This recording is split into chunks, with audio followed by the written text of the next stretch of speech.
Hello, Tigers. How are you today? Today is Thursday, and we are going to read Chapter 4 of The Chocolate Touch. John had the bad habit of chewing things when he was thinking hard. This morning, he had several things to think about. He had made the toothpaste taste. What had made the toothpaste look like chocolate? I did that all wrong. What had made the toothpaste taste like chocolate? What had made the orange juice taste like chocolate? What had made the bacon and eggs taste like chocolate? What had made the toast and butter and marmalade taste like chocolate? Each one of these things had felt the way it had always before. The toothpaste had been soft and pasty. The bacon had been hot, crisp, and oily. The toast had been crunchy and the marmalade sticky and lumpy. But everything had tasted like chocolate he had eaten in bed last night. John put a gloved thumb in his mouth and thoughtfully chewed. His mother had frequently pointed out to him that chewing his gloves made little holes that let in the cold air, but he chewed them just the same when he was thinking hard.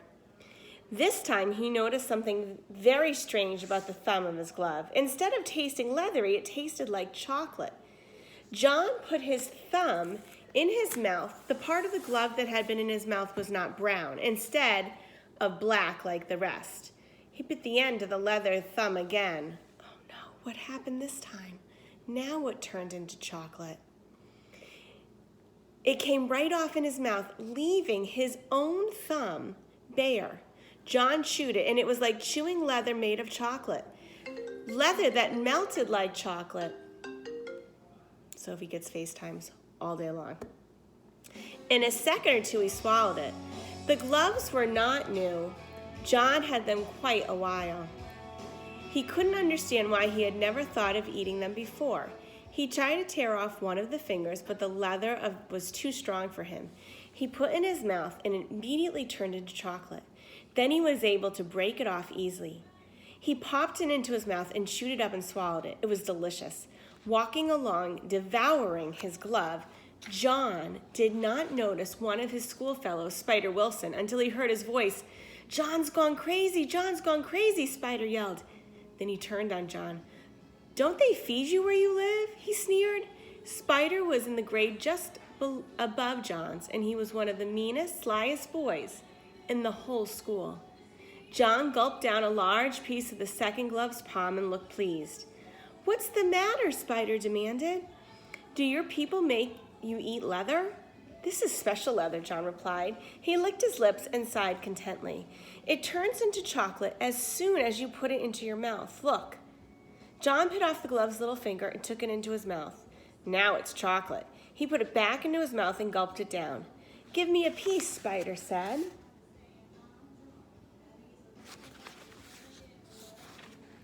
"Why should I?" John wanted to know. "They're my gloves. Hand over a piece." "Do I eat your gloves?" John asked reasonably with a mouthful of chocolate. "Why should you eat mine?" "Those aren't real gloves," Spider said. "Whenever one person has candy, he has to share it with others. That's the club rule." "What club?" John asked. "Never mind what club," Spider said, "but you better let me have some of that chocolate." Without waiting longer, Spider snatched what was left in the second glove. John was too surprised to resist. He didn't want to anyhow. He had a feeling that he had had enough chocolate for a while. He was getting a bit thirsty. Spider ran only a little way ahead. When he saw that John wasn't going to fight to get the glove back, he started to eat his prize. He stuffed the leather into his mouth and took a big bite.